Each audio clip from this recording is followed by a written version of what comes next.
శ్రీ గురుభ్యో నమ. శ్రీకృష్ణ పరబ్రహ్మణే నమ. శ్రీమద్ భాగవత మహాపురాణం నందలి దశమస్కంధంలోని ఉత్తరార్థమునందు 23వ అధ్యాయము ప్రారంభము.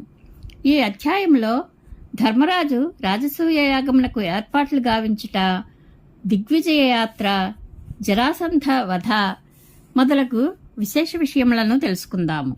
శ్రీశుకుడు వచించెను. పరీక్షన్ మహారాజా ఒకనొక నాడు ధర్మరాజు నిండు సభలో కొలువుదీరెను. అందు పెక్కుమంది మునులు, భూసురులు, క్షత్రియులు, వైశ్యులు, భీమార్జున, నకుల సహదేవులు, ఆచార్యులు, కులవృద్ధులు, జ్ఞాతులు, బంధువులు, ఇంకనూ కుటుంబ సభ్యులు ఆసీనులై ఉండిరి. వారి అందరి సమక్షమున ఆ మహారాజు శ్రీకృష్ణునితో ఇట్లా విన్నవించెను. కృష్ణప్రభు, యజ్ఞములలో రాజసూయ యాగము శ్రేష్టమైనది. దాని ద్వారా నిన్ను పవిత్రములైన నీ విభూతి స్వరూపములైన దేవతలను ఆరాధింపదలచితిని.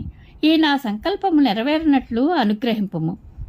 పద్మనాభ, అంతఃకరణ శుద్ధి కలవారు సకల పాపములను రూపుమాపనట్టి నీ పవిత్ర పాదపద్మములను నిరంతరము సేవించుచుందురు, మనసా ధ్యానించుచుందురు, పారవస్యముతో కీర్తించుచుందురు.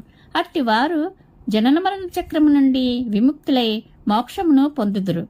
ఐహిక సుఖములను అభిలషించుచు నీకు సేవలు నొచ్చివారు ముక్తిని పొందలేకున్నను వారి మనోరథములు ఈడేరును. కాని ఎన్నడూ నీ పాదపద్మముల ధ్యాసయే లేని వారికి ముక్తి లభించనే లభించదు. అంతేకాదు, లౌకిక సుఖములు కూడా అబ్బవు.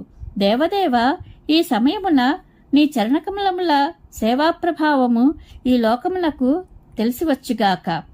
కురువంశమునకును సృంజయ వంశమునకును చెందిన రాజులలో నిన్ను భజించడి వారికి కలుగు సత్ఫలితములను, భజింపని వారికి లభించడి దుష్ఫలితములను ప్రదర్శించి పై రెండింటి వ్యత్యాసంతో పాటుగా భక్తి యొక్క ప్రభావమును నిరూపింపజేసి లోకులకు మోహనివృత్తి గావింపుము. పరమపురుష, నీవు పరబ్రహ్మవు, అందరిలోనూ ఆత్మస్వరూపుడవై వెలుగొందుచుండువాడవు, అందరి ఎడలను సమదృష్టి కలవాడవు, ఆత్మానంద స్వరూపుడవు, స్వపరభేదములు లేనివాడవు. అయినను నిన్ను సేవించి వారికి వారి సేవాభావమునకు అనుగుణముగా కల్పవృక్షమును సేవించి వారికి వలె ఫలితము లభించును. వారికి లభించు ఫలితములలోని హెచ్చుతగ్గులు వారి సేవాభావములను బట్టి ఉండును. అంతేకాని నీలో విషమభావమునకు చోటు ఉండదు. అంతటా శ్రీకృష్ణ భగవానుడు ఇట్లు నుడివెను. శత్రుతమరుడవైన ధర్మరాజా, నీ సంకల్పము సముచితము. రాజసూయ యాగమును ఆచరించుట వలన లోకమునకు మేలు జరుగును, నీ కీర్తి ఇనుముడించును. రాజా, నీవు తలపెట్టిన ఈ మహాయాగము ఋషులకును, పితరులకును, దేవతలకును, బంధుమిత్రులకును, మాకును, ఇంత ఏళ సకల ప్రాణులకును మిగుల ఇష్టమైనది. మహారాజా, ఈ భూతలమున గల రాజన్యులనందరినీ జయించి ఈ పృథ్విని నీవు వశపరచుకొనుము. పిమ్మట యజ్ఞమునకు కావలసిన సకల వస్తువులను సమకూర్చుకొని ఈ యజ్ఞరాజమును అనుష్ఠింపుము. ధర్మరాజా, నీ నలుగురు సోదరులను వాయుదేవుడు, ఇంద్రుడు మొదలగు లోకపాలుర అంశలతో జన్మించినవారు, మహావీరులు. నీవు గొప్ప మనస్వివి, జితేంద్రియుడవు. నీ సద్గుణముల చేతనే నేను నీకు వసుడనైతిని. ఇంద్రియములను, మనస్సును నిగ్రహింపజాలని వారికి నేను వసుడను కాను. తేజస్సు, యశస్సు, సంపదలు, సౌందర్యము, ఐశ్వర్యము మొదలగు విభూతుల ద్వారా గొప్ప గొప్ప దేవతలు కూడా నా భక్తుని జయింపజాలరు. ఇక సామాన్య రాజుల సంగతి చెప్పనేలా? దివ్యాంశ సంభూతులు నా భక్తులు అయిన నీ సోదరులను ఈ రాజులెవ్వరునూ జయింపజాలరు. శుకమహర్షి నుడివెను. శ్రీకృష్ణ భగవానుని పలుకులకు ధర్మరాజు హృదయము ఆనందముతో పొంగిపోయెను, ముఖము వికసించెను. వెంటనే ఆ మహారాజు తన తమ్ములను దిగ్విజయ యాత్రలకై ఆదేశించెను. అప్పుడు కృష్ణ పరమాత్మ పాండవులలో తన విష్ణుతేజమును ప్రవేశపెట్టి వారిని అత్యంత ప్రభావశాలులనుగా చేసెను. ధర్మరాజు సృంజయ దేవవీరులను తోడుగానిచ్చి సహదేవుని దక్షిణ దిశకు పంపెను. మత్స్యదేశ యోధులతో పాటు నకులుని పశ్చిమ దిక్కునకు, కేకయదేశ సైన్యములతో అర్జునుని ఉత్తర దిశకును, మద్రదేశ బలములతో భీమసేనుని తూర్పు దిక్కునకును జైత్రయాత్రకు పంపెను. పరీక్షన్ మహారాజా పిమ్మట మహావీరులైన రాజులను అందరినీ భీమసేనాదులు తమ బలపరాక్రమములచే జయించిరి. యజ్ఞము కొరకై ఆయా దేశ రాజుల నుండి సంపదలను తీసుకుని వచ్చి అజాత శత్రువైన ధర్మరాజునకు అప్పగించిరి. జరాసంధుని మాత్రము జయింపలేకపోయినారన్న వార్తను విని యుధిష్ఠిరుడు చింతాగ్రస్తుడయ్యను.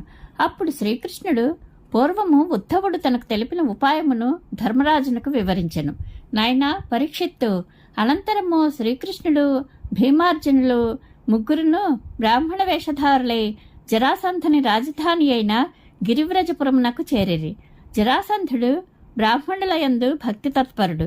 అతడు గృహస్థ ధర్మమును చక్కగా నిర్వహించుచుండును. రాజన్యులైన ఆ భీమార్జున శ్రీకృష్ణులు బ్రాహ్మణ వేషములతో ఆతిథ్య వేళ యందు జరాసంధుని వద్దకు వెళ్ళి ఇట్లు అర్జించిరి. జరాసంధ మహారాజా, నీకు శుభమగుగాక. మేము చాలా దూరము నుండి నిన్ను అర్థించుటకై వచ్చిన అతిథులము. మేము కోరిన దానిని ఇచ్చి మాకు సంతృప్తిని కూర్చుము. సహనశీలులకు దుస్సహమైనది ఏదియూ ఉండదు. దుష్టులు ఎట్టి దుష్కార్యములకైనను ఒడిగట్టుదురు. ఉదాహరణలకు దానము చేయదగని వస్తువే ఉండదు. సమదృష్టి గల వారికి ఎవ్వరునూ పరులు కాదు. రాజా, ఈ శరీరము అశాశ్వతమైనది కనుక సమర్థుడైన వాడు తాను జీవించి ఉండగానే సత్పురుషులచే ప్రశంసింపబడినట్టి కీర్తిని ఆర్జింపవలెను. అట్లు చేయని వారి జీవితము నింద్యము వ్యర్థము. సత్యసంధుడైన హరిశ్చంద్రుడు కష్టకాలమునందు క్షుధార్తుల ఆకలిని తీర్చిన మహానుభావుడైన రంతిదేవుడు ఉంచవృత్తిచే జీవించువాడయ్యును. చక్కని ఆతిథ్యముతో అర్థులను సంతృప్తిపరిచిన ముద్గలుడు పావురమును రక్షించుటకై తన శరీరమును కోసి ఇచ్చిన శిబిచక్రవర్తియు పరమపురుషుడైన వామనునకు తన సర్వస్వమును ధారపోసి తరించిన బలిచక్రవర్తియు వ్యాధుని కొరకై భార్యతో సహా ఆత్మార్పణ చేసి స్వర్గమును పొందిన కపోతము, ఆ కపోతముల త్యాగబుద్ధిని చూచి విస్మితుడై తన దేహమును అగ్నికి ఆహుతి చేసి స్వర్గమునకు చేరిన వ్యాధుడు మొదలగు పెక్కుమంది అశాశ్వతమైన తమ శరీరముల ద్వారా శాశ్వత కీర్తిని ఆర్జించిన విషయమును నీవు ఎరింగియే యుందువు. శ్రీశుకుడు వచించెను. అంతటా జరాసంధుడు వారి కంఠస్వరములను ఆకారములను వింటినారి రాపిడి వలన భుజములపై ఏర్పడియున్న చిన్నములను చూచి వీరు బ్రాహ్మణులు కారు, వాస్తవంగా రాజన్యులే. వీరిని ఇంతకుముందు ఎక్కడనో ద్రౌపదీ స్వయంవరమున కాబోలు చూచినట్లే ఉన్నది అని ఆలోచింపసాగెను. అతడు ఇంకనూ ఇట్లు ఆలోచించెను. వీరు రాజకుమారులే అయినను నాకు భయపడి బ్రాహ్మణ వేషములలో వచ్చి ఉన్నారు. ఇట్లు యాచకులై వచ్చుట వలన వీరు తమను తాము కించపరుచుకుంటయే అగును. ఏది ఏమైనను వచ్చి అర్థించిరి కావున దుస్త్యజమైన నా దేహమును సైతము వీరికి దానము చేసేదను. శ్రీమన్నారాయణుడు వామనుడై అవతరించి బ్రాహ్మణ వేషములో వటు రూపంలో బలిచక్రవర్తి వద్దకు వచ్చి యాచించెను. అప్పుడు శుక్రాచార్యుడు వారించుచున్నను వెనక బలిచక్రవర్తి ఆ వటువునకు తన సర్వస్వమును ధారపోసెను. ఆ కారణముగా ఆ చక్రవర్తి తన రాజ్య పదవిని సైతము కోల్పోయినను అతని నిర్మలమైన కీర్తి మాత్రము సకల దిక్కులకును వ్యాపించెను. ఇదివరలో బలిచక్రవర్తి ఇంద్రుని ఓడించి అతని ముల్లోకాధిపత్యమును వశపరుచుకునెను. పిమ్మట శ్రీ మహావిష్ణువు బ్రాహ్మణ వటు రూపంలో వచ్చి బలి నుండి ఆ ఆధిపత్యమును దానముగా పుచ్చుకొని ఇంద్రునకు అప్పగించెను. ఈ విషయములను అన్నింటినీ ఎరింగియు దైత్యగురువైన శుక్రాచార్యుడు అడ్డుపడినను సత్యసంధుడైన బలిచక్రవర్తి తాను చేసిన వాగ్దానమును నిలబెట్టుకుని మహాదాతగా ఖ్యాతి వహించెను. ఈ తనువు అశాశ్వతమైనది. ఇది ఎప్పుడైనను పతనము కాక తప్పదు. దీని ద్వారా బ్రాహ్మణుల కొరకై తన జీవితమును సైతము ధారపోసి కీర్తిని ఆర్జింపని క్షత్రియుని జన్మ వ్యర్థము.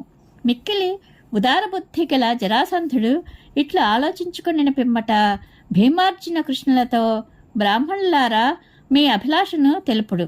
మీరు కోరినచో నా శిరస్సును కూడా మీకు అర్పించదును అని నుడివెను. అంతటా శ్రీకృష్ణ పరమాత్మ ఇట్లనెను, మహారాజా, మేము భోజనార్థులమై వచ్చిన బ్రాహ్మణులము కాము, క్షత్రియులము. యుద్ధార్థులమై నీ వద్దకు వచ్చితిమి. నీకు సమ్మతమైనచో మాకు ద్వంద్వయుద్ధమును భిక్షగా ఇమ్ము. మాలో ఒకరితో ద్వంద్వయుద్ధమునకు సిద్ధపడము. ఇతడు పాండుపుత్రుడైన భీముడు, ఈతడు అతని తమ్ముడైన అర్జునుడు. నేను నీ శత్రువునైన కృష్ణుడను, ఈ ఉభయులకు మేనత్త కుమారుడను. శ్రీకృష్ణుడు ఈ విధముగా తెలిపిన పిమ్మట మగధ దేశ ప్రభువైన జరాసంధుడు అసహనమునకు లోనై వికటాట్టహాసము చేయిచు ఇట్లు పలికెను. మూర్ఖులారా, మీకు యుద్ధమే ఇష్టమైనచో తప్పక తీర్చెదను. కాని కృష్ణ, నీవు మిగుల పిరికివాడవు. ఇదివరలో నాతో యుద్ధము చేయుటకు భయపడి మధురాపురమును వీడి సముద్రమును ఆశ్రయించితివి కనుక నేను నీతో యుద్ధమును చేయను. ఈ అర్జునుడు సమర్థుడైన యోధుడు కాడు, వయస్సులో నాకంటేనూ చిన్నవాడు, పైగా నాతో సమానుడైన బలశాలి కాడు. కనుక మీలో భీముడు ఒక్కడే నాతో సరితూగల యోధుడు. ఇట్లు పలికిన పిదప జరాసంధుడు భీమునకు ఒక పెద్ద గదను ఇచ్చెను. తాను స్వయముగా వేరొక గదను తీసుకుని యుద్ధము చేయుటకై పురము వెలుపలకి చేరెను. అనంతరము యుద్ధావేశపరులైన ఆ ఇద్దరు వీరులను చదునైన మల్లయుద్ధ రంగమునకు చేరిరి. వజ్రాయుధముతో సమానమైన గదలతో వారు పరస్పరము జయేచ్ఛలతో పోరాడసాగిరి. అప్పుడు ఆ మహావీరులు చిత్ర విచిత్రముగా యుద్ధరంగమున మండలాకారమున కుడియడములకు తిరుగుచు సమరమనర్చుచుండిరి.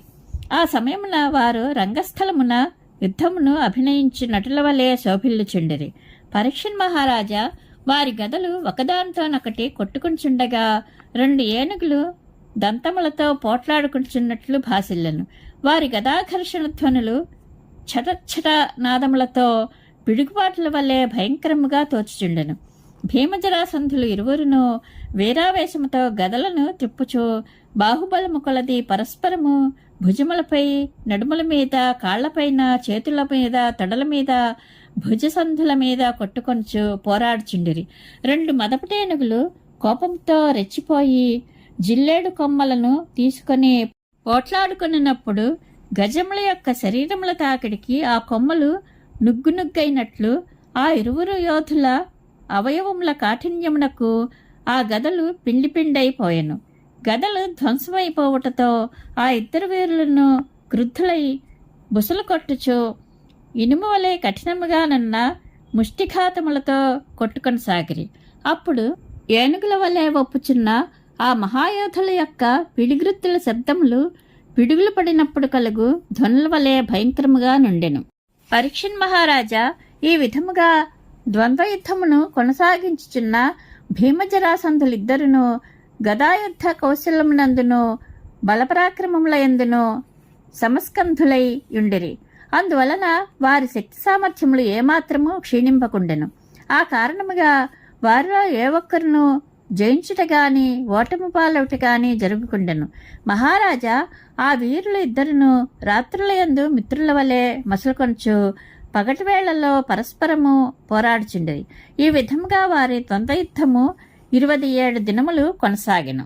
పరీక్షన్ మహారాజా 28వ నాడు భీముడు తన మేనత్త కుమారుడైన శ్రీకృష్ణునితో, మాధవ, నేను ఈ యుద్ధమునందు జరాసంధుని జయించుటకు అశక్తుడను అని పలికెను. శత్రువైన జరాసంధుని యొక్క జన్మమృత్యు రహస్యములు శ్రీకృష్ణునకు తెలియను. అంతేకాదు, జరా అను రాక్షసి జరాసంధుని శరీరము యొక్క 2 ముక్కలను అతికించి అతనికి ప్రాణము పోసిన విషయం కూడా ఆ ప్రభువు ఎరుగును. అందువలన ఆ స్వామి భీమునిలో తన శక్తిని ప్రవేశపెట్టి జరాసంధుని వధోపాయమును గూర్చి ఆలోచింపసాగెను. జరాసంధుని వధించే ఉపాయమును ఆలోచించిన పిదప శ్రీకృష్ణుడు ఒక చెట్టు కొమ్మను 2గా చీల్చిచు భీమసేనునకు కనుసైగలతో తెలిపెను. శత్రువును తినుమాడుటలో శక్తిశాలి అయిన భీముడు శ్రీకృష్ణుని అభిప్రాయమును గమనించి వెంటనే జరాసంధుని పాదములను గట్టిగా పట్టుకొని అతనిని భూమిపై పడవేసెను. పిదప జరాసంధుని ఒక పాదమును తన పాదముతో అదిమిపట్టి అతని 2వ పాదమును 2 చేతులతో దృఢముగా పట్టుకొని ఏనుగు ఒక చెట్టు కొమ్మను వలె 2గా చీల్చివేయించెను. అప్పుడు ప్రజలు జరాసంధుని శరీరము 2గా చీలికలగుట చూచిరి. ఒక్కొక్క భాగములందు ఒక కాలు, తొడ, వృషణము, నడుము, వీపు, వక్షస్థలము, భుజము, ఒక చేయి, ఒక కన్ను, ఒక కనుబొమ, చెవి వేర్వేరుగా ఉండెను. మగధరాజైన జరాసంధుడు మరణింపగా అచటి ప్రజలు ఎల్లరూ హాహాకారముల నర్చిరి. అంతటా శ్రీకృష్ణార్జునులు ఆ యుద్ధమునందు విజేత అయిన భీముని కౌగిలించుకొని ప్రశంసలతో ఆదరించిరి. అనంతరము సర్వశక్తిమంతుడు సర్వాంతర్యామి అయిన కృష్ణ భగవానుడు జరాసంధుని కుమారుడైన సహదేవుని మగధరాజ్యమునకు రాజుగా పట్టాభిషిక్తిని గావించెను. పిదప ఇంతకు ముందు జరాసంధునిచే బంధితులైన రాజన్యులను అందరినీ కారాగారము నుండి విముక్తులను చేసెను. ఇది శ్రీమద్భాగవత మహాపురాణమునందలి దశమస్కంధములోని ఉత్తరార్థమునందు 23వ అధ్యాయము సంపూర్ణము. శ్రీకృష్ణానుగ్రహ ప్రాప్తిరస్తు. శుభం భూయాత్.